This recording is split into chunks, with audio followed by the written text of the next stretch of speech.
You were never the quiet type, but you weren't the star either. Just another voice in a crowded classroom, another face in the family portrait, another presence online that blurred into the background. At school, you weren't the funniest. At home, you weren't the favorite. But on the internet, there, maybe, you could finally be something. It was seductive, this new digital stage where anyone could perform. You watched others rise, streamers with glowing LED setups, microphones that captured every syllable with studio precision, and the kind of confidence that made them magnetic. Their screens filled with thousands of viewers who typed messages so fast the chat scrolled like a waterfall. They laughed, they raged, they won, they lost, and the world applauded. To you it looked easy. All it seemed to take was pressing "Go Live." So you did. Your first stream was chaos. The gameplay stuttered, your mic crackled like broken glass, and the audience, well, there was no audience. Not even your closest friends stopped by. For hours you sat there performing for an empty void, pretending it didn't sting. You smiled into the silence, spoke as if someone was listening, and ended the night exhausted. Yet somehow, the emptiness hooked you, because even in that vacuum, you felt the potential, the idea that if you just kept going, something might change. So you kept going. You built your life around it. After school, after work, late at night, you streamed. You rearranged your desk, turned your bedroom into a studio, bought cheap lights to mimic what the pros had.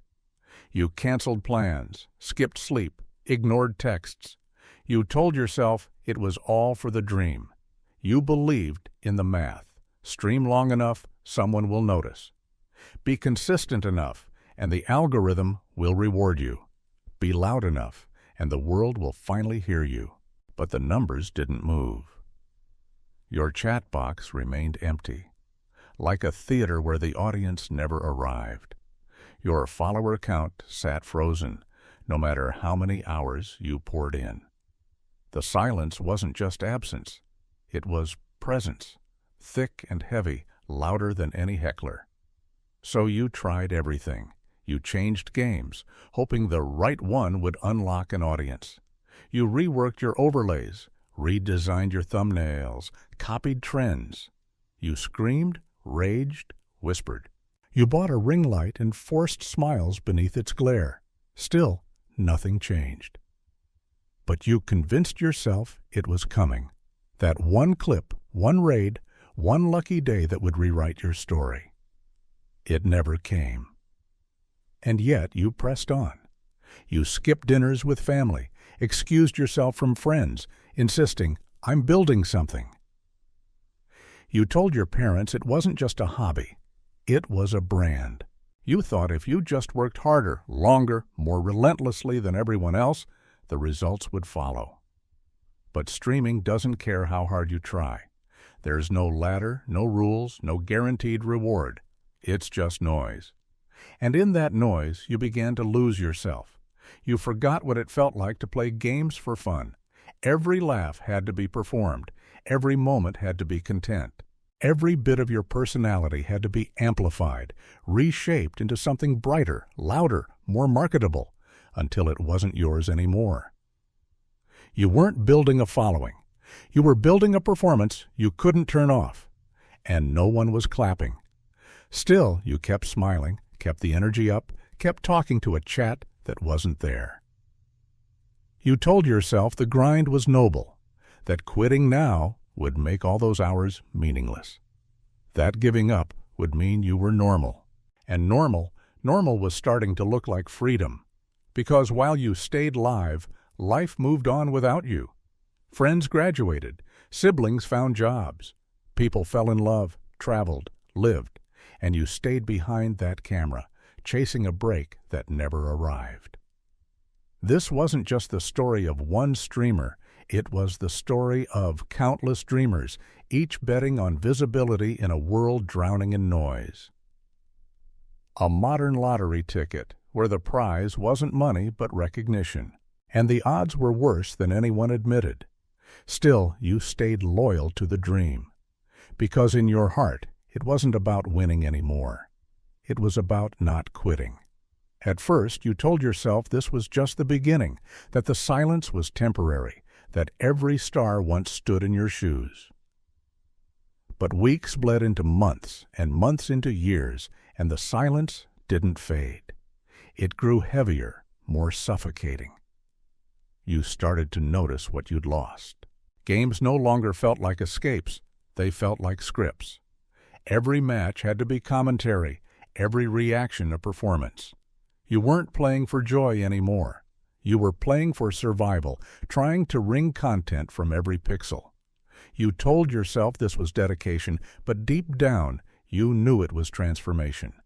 You weren't just a person streaming, you were becoming a character, louder, brighter, more exaggerated than the real you, and still, no one was watching. The chat window mocked you with its emptiness. You filled it with your own words, pretending someone might stumble in and see you mid-sentence, catch you in motion, feel compelled to stay. But no one did. Your "let's go" became "all right, chat," spoken into nothing. The joke was no longer funny. It was tragic. The costs piled up. You bought a new mic, convinced that better audio would change everything. You invested in overlays, transitions, a camera upgrade. You tried merch, collaborations, giveaways. Each attempt felt like a calculated step forward, but each ended in the same place: silence. Every dollar you spent was another reminder that you were bleeding resources into a dream that didn't love you back. And then came the comparisons. Scrolling through feeds, you saw others explode overnight. Some sat in silence wearing banana suits, 10,000 viewers spamming emotes. Others played the same games you did, only worse, and somehow got partnered in 3 months. It was maddening, like watching a cruel cosmic lottery where effort meant nothing and randomness decided everything. That was when the cracks appeared. Not all at once, but slowly, like hairline fractures in glass. A missed stream here, a shorter session there. The energy drained from your voice.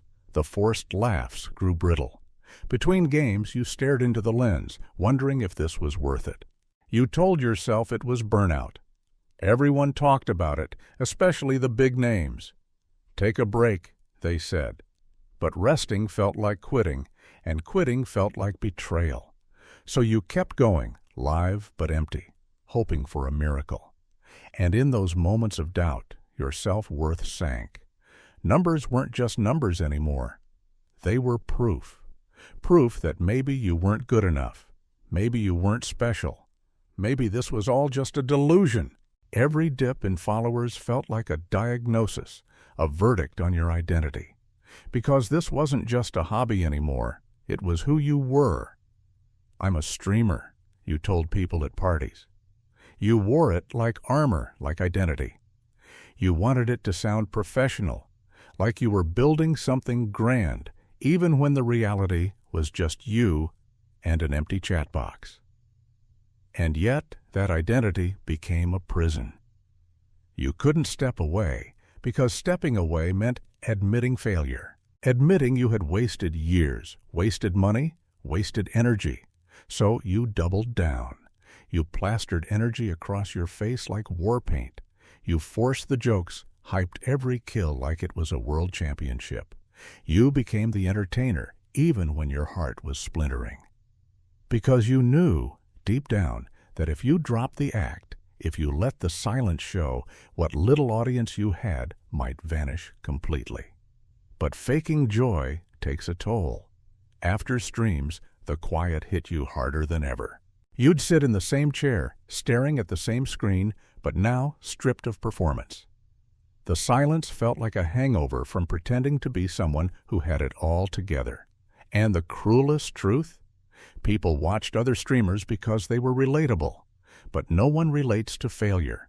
Not the kind that lingers, not the kind that stretches across years like an endless shadow. Your friends stopped asking about streaming. At first, they were excited. "How's it going?" Now they just nodded politely, waiting for the topic to pass. Your family grew weary of your explanations. They didn't understand that this wasn't just a phase, it was a trap. Because every so often, something almost worked. A small spike in viewers. a random raid, a clip that got a few hundred views. Each flicker of attention was like a spark in the dark, and it gave you hope, the cruelest kind of hope. Just enough to keep you going. Just enough to convince you that maybe this was the moment, but it never was. And so you spiraled, not upward into success, but downward into collapse. This was no longer a story about chasing dreams. It was a story about being consumed by them, a story as old as history itself. In ancient Rome, gladiators bled in arenas for crowds that might not even remember their names. In the vaudeville circuits of the 19th century, countless performers traveled from town to town, singing, dancing, juggling, desperate for applause that never came. You were their modern descendant, only your arena was digital, and your blood was your time, your energy, your sanity. You weren't chasing fame anymore. You were chasing the absence of failure, and it was killing you. You began to realize the performance wasn't just on screen, it had seeped into your bones. The phrase, "I'm a streamer," was no longer a simple description. It was your identity, your mask, the only way you knew how to introduce yourself. It gave dignity to the grind, even when the grind gave nothing back. You told strangers about your channel the way merchants once handed out business cards, as if your link could serve as proof of your worth. But deep down, you knew the truth. The link was a dead end. After every broadcast, the silence grew heavier. It wasn't the pleasant quiet of rest. It was the crushing aftermath of pretending to be someone who had it all together. You sat in your chair, staring at the unplugged camera.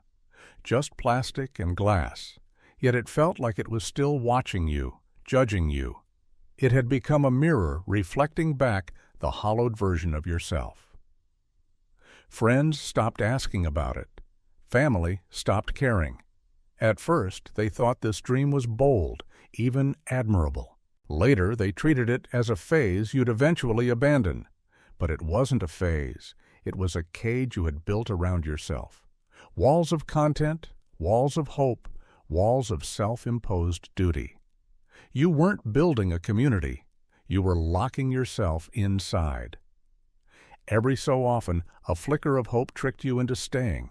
A new follower, a sudden comment, a brief spike in numbers. Like gamblers at a slot machine, you pulled the lever again and again, chasing the jackpot. But hope is the most dangerous currency.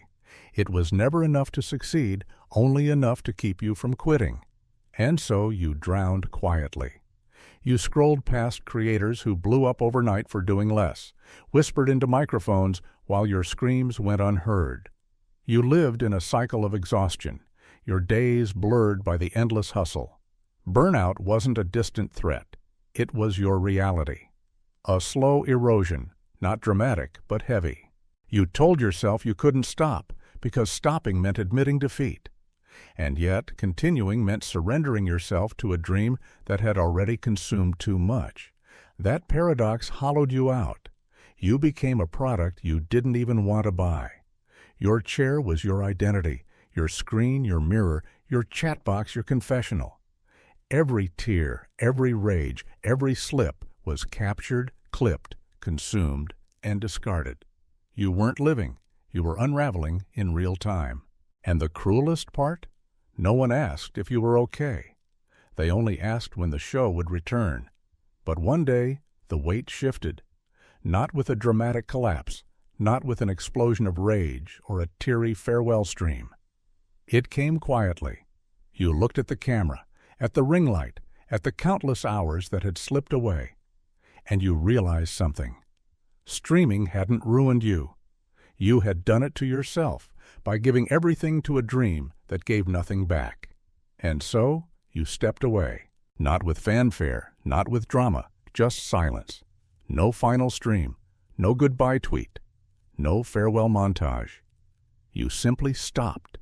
You walked out of the cage you had built, and for the first time, the silence felt different. Not suffocating, not mocking, peaceful. No fans, no money, no legacy. Just your name, unperformed, unbranded, unmasked. Maybe you were never meant to be famous. Maybe you were never meant to chase applause in the endless arena of the internet. Maybe you were just meant to live. And that, more than anything, was the real freedom. That's why it sucks to be a streamer.